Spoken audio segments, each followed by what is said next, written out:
आई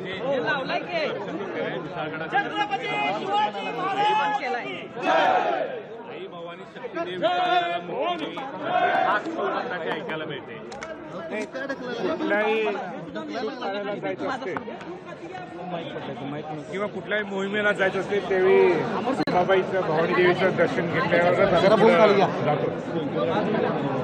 शिवाजी महाराज सुद्धा ज्यावेळी सिटी जोहरचा वेढा होता पन्हाळ खाली घेतली जरा आणि शिवाजी महाराज संकटात होते बूम खाली घेतली आणि तिथून सुटका करून विशाळगडला पोहोचले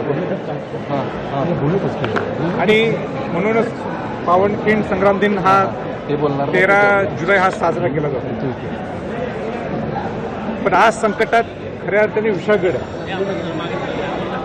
विशाळगडावर ज्या किल्ल्यांनी शिवाजी महाराजांना संरक्षण केलं, ज्या विशाळगडाने स्वराज्याचं संरक्षण केलं, ज्या विशाळगडावर संभाजी महाराज असतील, राजाराम महाराज असतील, करवीरच्या संस्थापक ताराराणींची राजधानी होती, अशा ठिकाणी ज्या पद्धतीने अतिक्रमण झालेलं आहे ते कोणी खपून घेऊ शकत नाही। आणि हे औचित्य साधून आम्ही सर्व शिवभक्त किल्ला विशाळगडला शिवाजी महाराजांना वंदन करण्यासाठी, अभिवादन करण्यासाठी आम्ही सर्वजण जातो।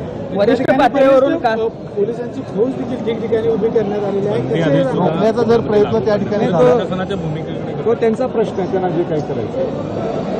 मी तर एक शिवभक्त आहे आणि शिवाजी महाराजांना वंदन करण्यासाठी मला जाण्यासाठी कोणी थांबू शकत नाही आणि ह्या दृष्टिकोनातून पूर्वी सुद्धा गेलो आणि आजही निघालोय, इतकंच फरक आहे। काल तुम्ही म्हणाला होतात सायंकाळी की अजूनही वेळ गेलेला नाही, वरिष्ठ पातळीवरून माझ्याशी संपर्क केला जावा, तसं काय संपर्क झालेला आहे कुणाचा किंवा काय? माझ्याकडे कोणी संपर्क साधला नाही, तो त्यांचा प्रश्न आहे। आमचा प्रश्न इतकाच आहे की अतिक्रमण मुक्त व्हायला पाहिजे विशाळगडचं, ज्या विशाळगडनी शिवाजी महाराजांना संरक्षण दिलं आणि शिवाजी महाराजांना अभिवादन करण्यासाठी, वंदन करण्यासाठी आमची जाण्याची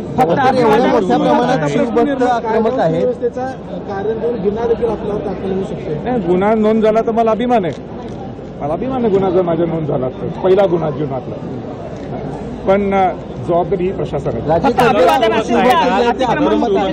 सगळ्या कार्यकर्त्यांना काय आव्हान, कारण आक्रमक शिवभक्त सगळे शिवभक्त विशाळगडवर छत्रपती शिवाजी महाराजांना वंदन अभिवादन करायला वंदन असेल की अतिक्रमण मुक्त ची सुरुवात होईल विशाळगडावर? अहो बाबा, तेच प्रश्न तुम्ही करताय। लोकशाही मराठी ऐका, पहा, जागरूक रहा।